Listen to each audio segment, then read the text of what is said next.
Have you ever found yourself worried about how you'll support yourself in your later years, especially if you don't have a pension, savings, or even family to rely on? In this video, we're sharing the inspiring story of Aunt Fong, a 60-year-old woman who faced these exact challenges but managed to create a secure and fulfilling life for herself. Stay with us until the end to discover how she turned her life around with determination, creativity, and resilience, lessons that could help you navigate your journey toward a stable and content old age. Before we begin, I would appreciate it if you like this video. You can help me continue to spread the old age lesson. If you haven't subscribed yet, I recommend you subscribe and turn on the bell so you don't miss any videos. If you like this video, please comment number 1. If you don't like it, comment number 0 to let me know so I can make a better video for you. Now, let's get started. As people age, the likelihood of relying on a pension to sustain themselves in their later years increases significantly. For those without access to a pension, the options for securing a worry-free retirement are limited. Elderly individuals in this situation typically need to possess substantial assets or have devoted, filial children who are willing to support them as they grow older. Take, for example, Aunt Fong, a woman now in her 60s. She finds herself in a particularly challenging position as she lacks both a pension and significant property to fall back on. To make matters worse, her only son has shown himself to be unfilial, unwilling to take on the responsibility of caring for her in her old age. Faced with such difficult circumstances, Aunt Fong made a bold and unconventional decision. Rather than relying on the traditional means of support, she chose a different path to ensure that she could enjoy a carefree and secure old age, despite the obstacles in her way. Aunt Fong's self-narration. I am 60 years old this year, and I've spent my entire life in the countryside, living a simple and modest life. Over 2 decades ago, my world was turned upside down when my husband, who was working tirelessly on a construction site, tragically passed away due to a sudden and unforeseen accident while on the job. His death left me devastated and alone, with the responsibility of carrying on without him. Shortly after his passing, the boss of the construction site approached me with a sum of 300,000 yuan. He explained that this was the best he could offer as compensation and that this money had been borrowed. He was upfront about his financial situation, telling me that if I felt this amount was too little and demanded more, he would be unable to provide anything further, even if he were to sell everything he owned. He emphasized that he was already in a dire financial state and that this 300,000 yuan was the only money he could offer. The boss made it clear that if I was willing to settle the matter privately, I could accept the 300,000 yuan, sign a consent form, and consider the issue resolved. However, he also warned me that if I chose to pursue legal action in hopes of obtaining more compensation, I might end up with nothing at all. He explained that the construction site was struggling financially, and he had no additional funds to offer, even if I were to win in court. The threat of walking away empty-handed was very real. I understood the reality of the situation all too well. During my husband's time working at the construction site, he often told me about the financial difficulties the boss was facing. Wages were frequently delayed, sometimes for several months, which was a clear indication that the construction site was not prospering. If the boss had more money, he wouldn't have struggled to pay his workers. Knowing this, I feared that if I didn't accept the 300,000 yuan, I might never receive any compensation for my husband's death. With a heavy heart, I decided that it was in my best interest to accept the money being offered. I signed the consent form and agreed to the settlement, understanding that this was likely the only compensation I would ever receive for the loss of my husband. When my husband passed away, it felt as though the very foundation of our family crumbled. He had always been the pillar that held everything together. We managed to get by with his income from working long, grueling hours at the construction site, combined with what I could earn from farming. Though it wasn't much, it was enough to cover our basic needs and keep our household afloat. However, with his sudden departure, our financial situation took a nosedive. My husband's absence left a gaping hole not just in our hearts but also in our finances. The weight of this new reality pressed down on me heavily. I had 300,000 yuan saved up, but I was terrified to touch it. In my mind, I kept calculating and recalculating how long that amount could last us, knowing full well that it wouldn't be enough to sustain us for long. What if it all ran out? How would we survive then? The year my husband passed, our son had just turned 18. He was on the cusp of adulthood, yet I could see the worry etched on his young face, mirroring my own. He had just taken the college entrance exam, but his results were disappointing. He didn't even qualify for a junior college. This added another layer of concern for me. What would become of his future now that he didn't have his father's guidance? One day, as he watched me struggle with the burden of our circumstances, he came to me with a determined look in his eyes. He said he wanted to go to the city to work and earn money to help support the family. My heart ached at the thought of him stepping into the harsh realities of life so soon, but I knew our options were limited. He wasn't cut out for academic life, and perhaps entering the workforce might give him a chance to carve out a path for himself while easing our financial strain. If you are still watching this video and finding these lessons useful, please comment number 1 below to let me know that you are still watching this video with me. Thank you for your valuable time. After much deliberation, I reluctantly agreed to his plan. Before he left, I handed him 10,000 yuan, my hands trembling slightly as I did. I told him that this money was meant for emergencies only, and that he should be extremely cautious with it. I wanted him to be prepared for the unexpected challenges that lay ahead, but also to understand the gravity of our situation.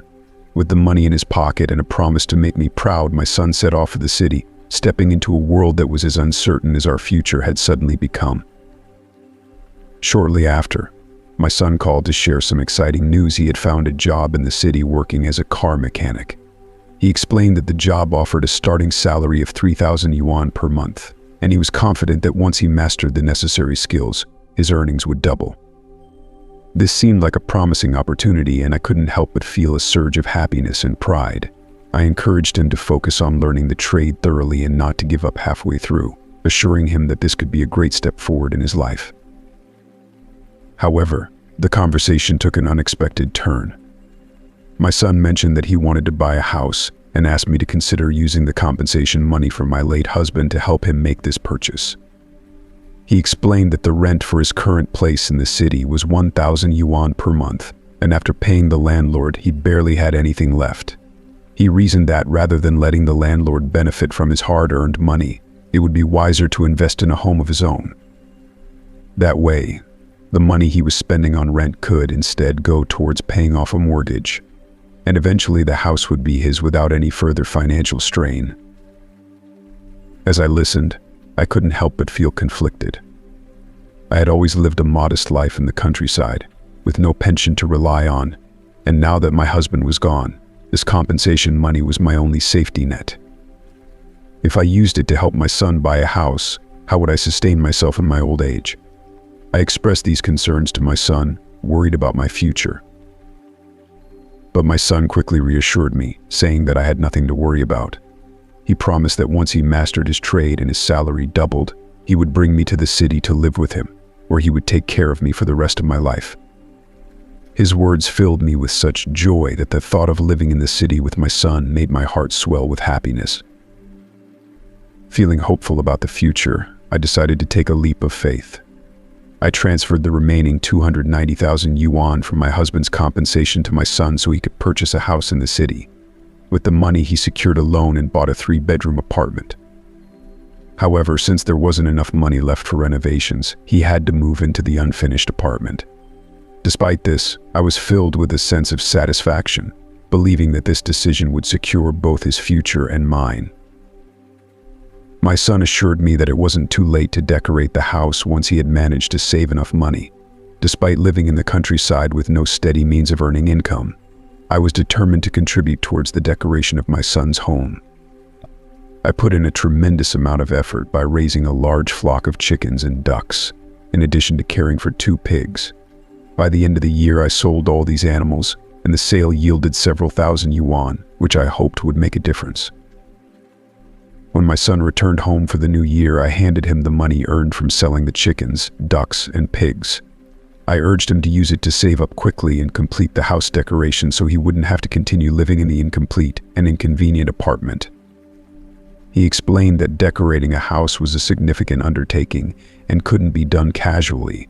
If the decoration was done poorly, it would mean redoing it later, which would turn into an even bigger project.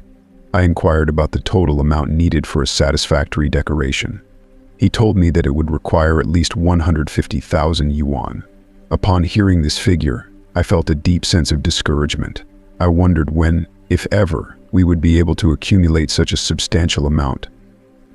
I expressed my concerns to my son, acknowledging that our family's financial situation was not ideal.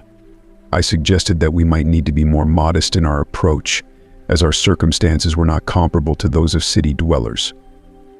We simply didn't have the same resources or... My son has always been a staunch advocate of self-determination.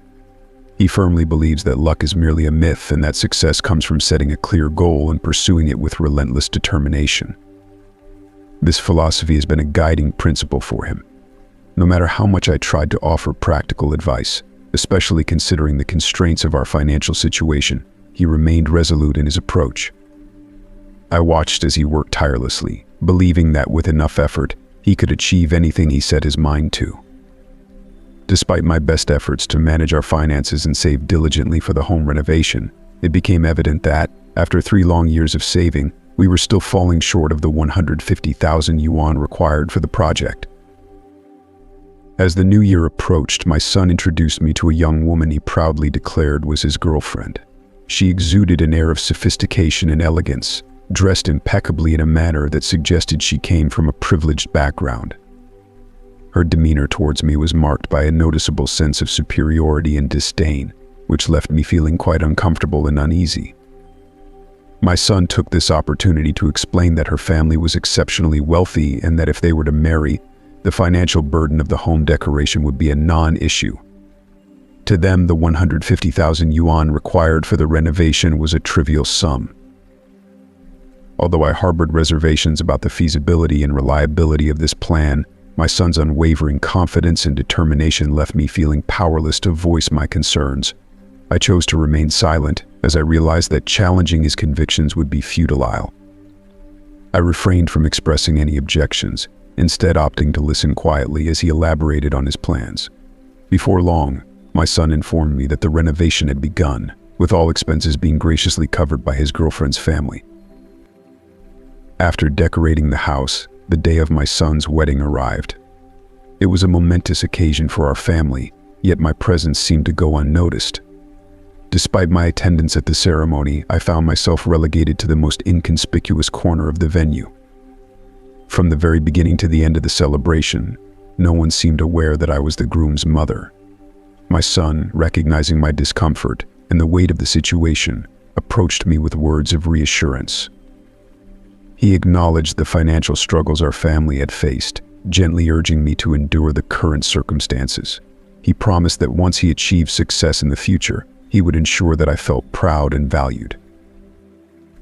Given my son's plea, I felt compelled to accept the situation with resignation.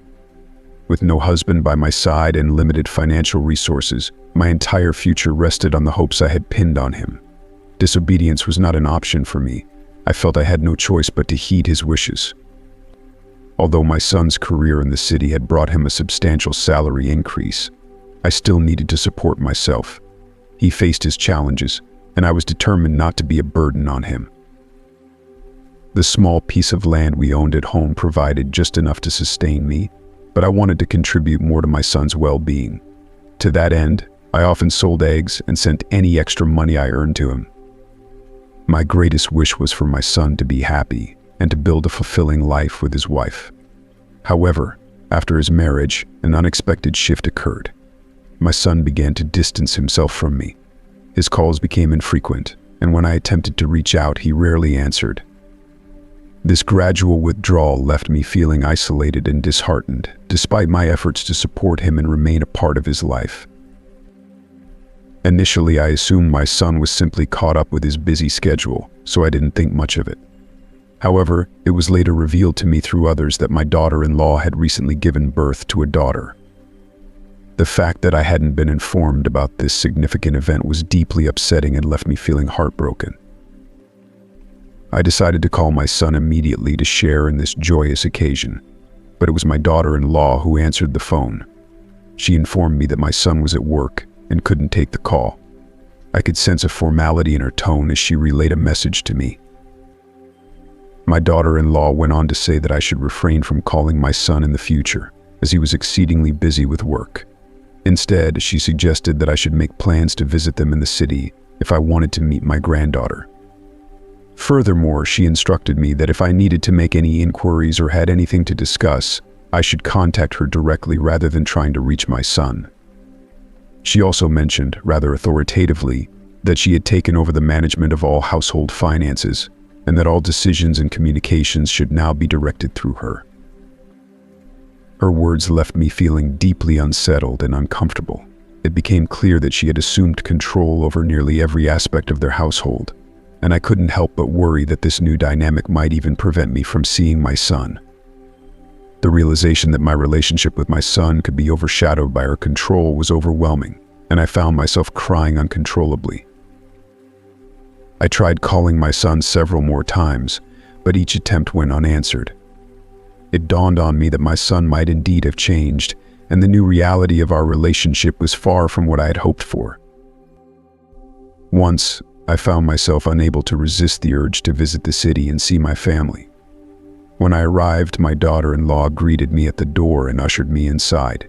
The house was beautifully decorated, reflecting a warm and inviting atmosphere. My son was there too, seated in the living room with my granddaughter nestled in his arms. The sight of him holding her was heartwarming, and when he saw me, his face lit up with a smile. He called out, "Mom," and my heart swelled with joy at his affectionate gesture. I eagerly walked over, hoping to take my granddaughter into my arms. However, my daughter-in-law swiftly intervened, pulling the baby away before I could reach her. Her actions were abrupt, and I could sense a certain tension in the room. My son looked at me with a mix of awkwardness and uncertainty but remained silent. If you are still watching this video and finding these lessons useful, please comment number 2 below to let me know that you are still watching this video with me. Thank you for your valuable time. My daughter-in-law explained that the baby wasn't accustomed to strangers and needed to be shielded from anyone unfamiliar holding her. My son then invited me to sit down, and I complied, taking a seat in a quiet corner of the room. Despite the disappointment and sadness I felt, I made a conscious effort to mask my emotions and remain composed.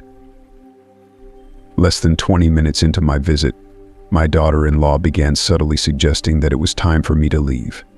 She mentioned that the baby needed to nap and that perhaps it was best if I returned to the countryside. My son did not insist on my staying, and with no other option, I had to agree to leave.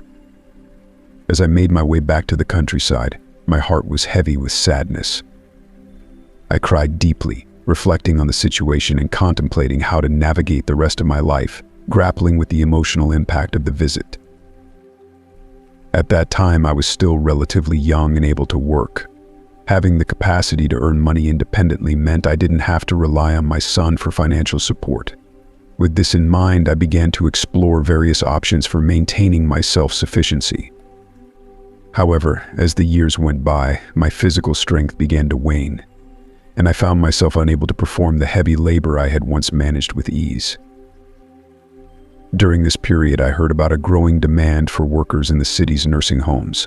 It was said that these facilities were facing a shortage of staff and were open to hiring elderly individuals who were in good health and possessed some medical experience. Given that I still felt capable of taking care of myself, I decided to apply for a position at a local nursing home. Following my application, I was invited for an interview with the director of the nursing home. After our discussion, the director offered me a position, specifically to care for bedridden elderly residents who required assistance. This role, while different from my previous work, was presented as a potential new chapter for me. Initially, adapting to the nursing home environment was challenging. I was unfamiliar with their procedures and found the physical demands of the job quite taxing.